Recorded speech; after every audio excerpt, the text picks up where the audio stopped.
বিসমিল্লাহির রহমানির রহিম।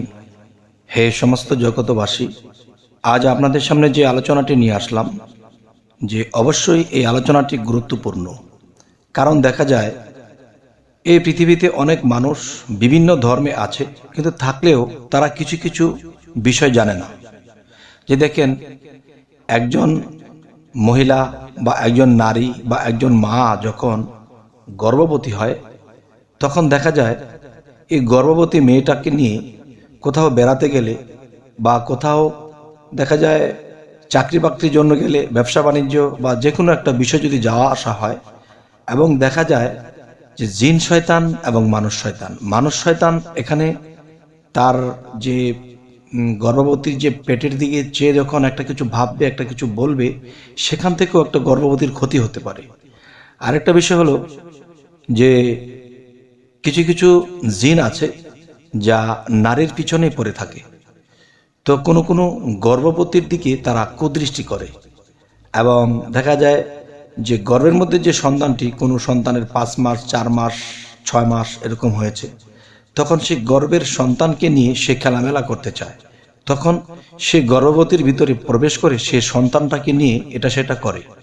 তখন মায়ের চেহারা স্বরূপ কেমন হয়ে যায়, কথাবার্তা চেঞ্জ হয়ে যায়, চোখ লাল হয়ে যায়, বিভিন্ন সমস্যা দেখা দেয়। তখন ডাক্তারের কাছে যায়। ডাক্তারের কাছে গেলে কি হবে? তখন দেখা যায় যতক্ষণ ডাক্তারের কাছে নিয়ে যায়, তখন দেখা যায় ডাক্তার দেখতেছে রোগীর কোনো রোগ নেই, কোনো সমস্যা নেই, কিন্তু একে খামাখা এনেছে। তারপরেও খারাপ যদি পড়ে যায় কোনো ডাক্তার, তখন কিছু টাকা পয়সা খেয়ে ছেড়ে দেয়, যে এই ওষুধগুলি লিখে দিলাম, এই ভিটামিনগুলো খাওয়াবেন।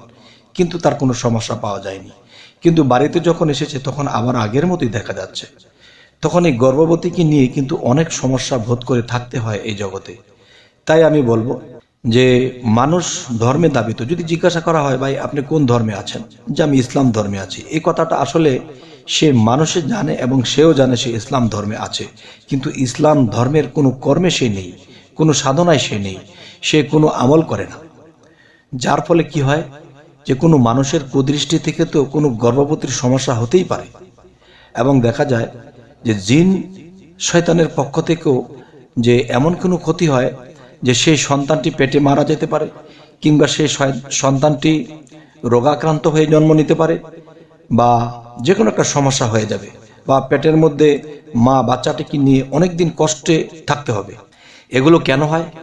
এগুলো এই কারণেই হয়, আল্লাহর কালাম, আল্লাহর কোরআনের মধ্যে এসব জিনিসের ফয়সালা দেওয়া হয়েছে, কিন্তু এই মতে চলা হয় না।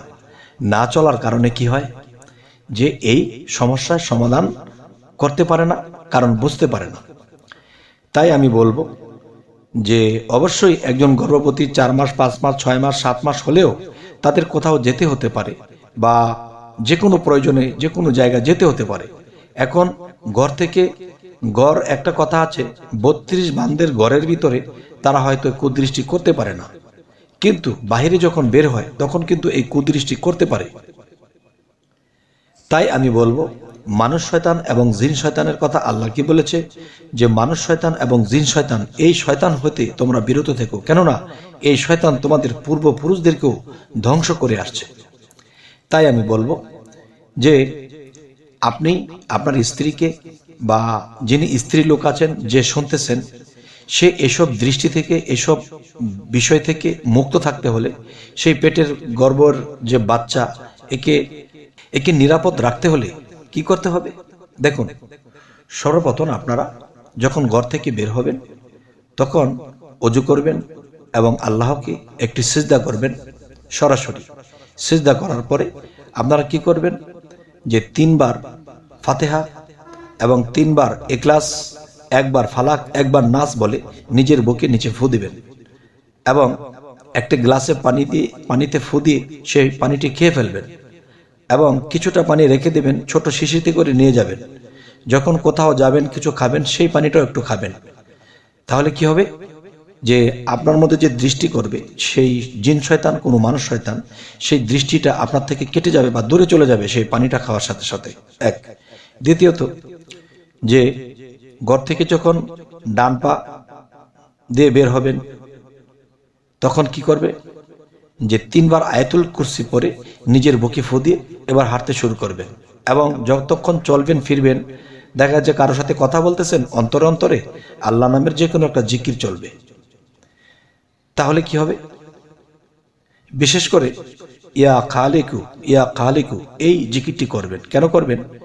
দেখা গেছে যে খালেক নামে আল্লাহ সৃষ্টি করে থাকেন, আর আপনার মধ্যে যা সৃষ্টি হতে চলেছে, যা জন্ম নিতে চলেছে, তা যেন আল্লাহর সৃষ্টির যে একটা প্রভাব, আল্লাহ মানুষকে জন্ম নেওয়ার যে শক্তিটি দিয়েছে, সেটি যেন সেটা অক্ষুণ্ণ হয় এবং কেউ যেন কোনো ক্ষতিগ্রস্ত করতে না পারে।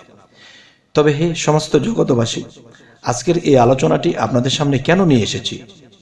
অবশ্যই আমাদের প্রতিবেশী বা আমাদের আশেপাশের এমন লোকে এমন কোনো বিপদগ্রস্ত হয়ে নিজের পেটের সন্তানটি নষ্ট হয়ে গেছে, পঙ্গু জন্ম নিয়েছে, অন্ধ জন্ম নিয়েছে।